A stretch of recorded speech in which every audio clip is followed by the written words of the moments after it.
2 King chapter 5 verse 12. Unto the Abana river and the Parapar river of the Damascus better than all the rivers of Israel put together, why shouldn't I wash it them and be healed? No, Naaman turned and went away in a rage. But his officer tried to reason with him and said, Sir, if the prophet had told you to do some great thing, wouldn't you have done it? So you should certainly obey him when he says simply to go and wash and be cured. So Naaman went down to the Jordan River and dipped himself 7 times as the man of God had instructed him, and his flesh became as healthy as a young child's, and he was healed.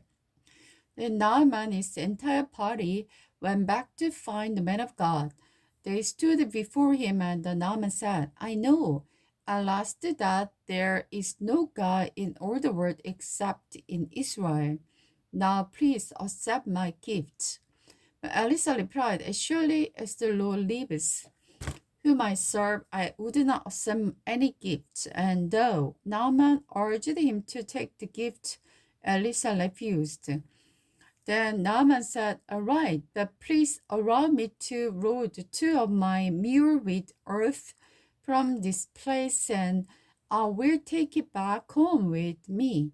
From now on, I will never again offer any burnt offering or sacrifices to any other god except the Lord.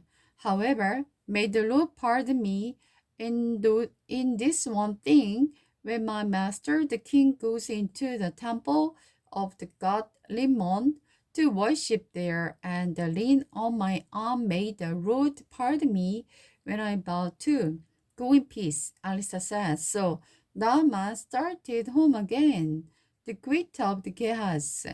But Gehazi, Elisha's servant, said to himself, My master should not have let this Aramean get away without accepting his gift. As surely as the Lord lives, I will chase after him and get something from him.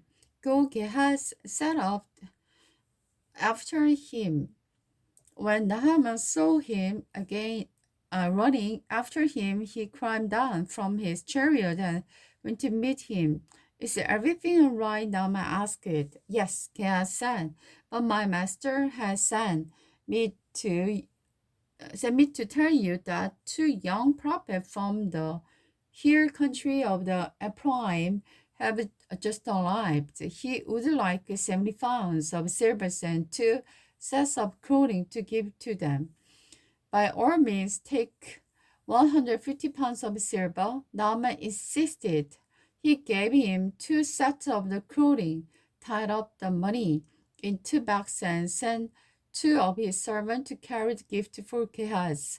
But when they arrived here, Gehazi took the gift from the servant and sent the man back.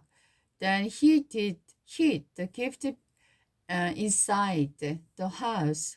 When he went into Master, Elisha asked him, Where have you been, Gehazi? I haven't been anywhere, he replied. But Elisha asked him, Don't you realize that I was there in spirit when Naaman stepped down from his chariot to meet you? Is this the time to receive money and clothing and olive groves and the vineyard and sheep and oxen and servants? Because you have done this, you and your children and your children's children will suffer from Naaman's leprosy forever. When Gehazi left the room, he was leprous. His skin was as white as snow. The floating exhaled had. One day, the group of the prophet came to Elisha and told him, As you can see, this place where we meet with you is too small. Let's go down to the Jordan River, where there are plenty of logs. There we can build a new place for us to meet. All right, he told them, Go ahead. Please come with us, someone suggested. I will, he said. When they arrived at the Jordan, they began cutting down trees, but as one of them was chopping, his axe head fell into the river. Oh, my Lord, he cried. It was a borrowed axe. Where did it fall? The man of God asked. When he showed him the place, Elisha cut a stick and threw it into the water. When the axe had rose the surface and floated, grab it, Elisha said to him, and the man reached out and grabbed it.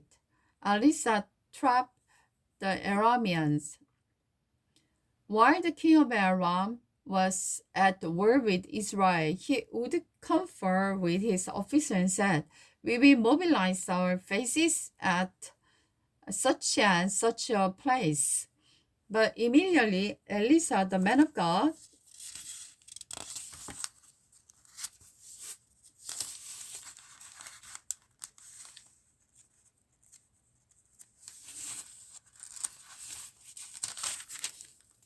would warn the king of Israel, "Do not go near the place, for the Arameans are planning to mobilize their troops there."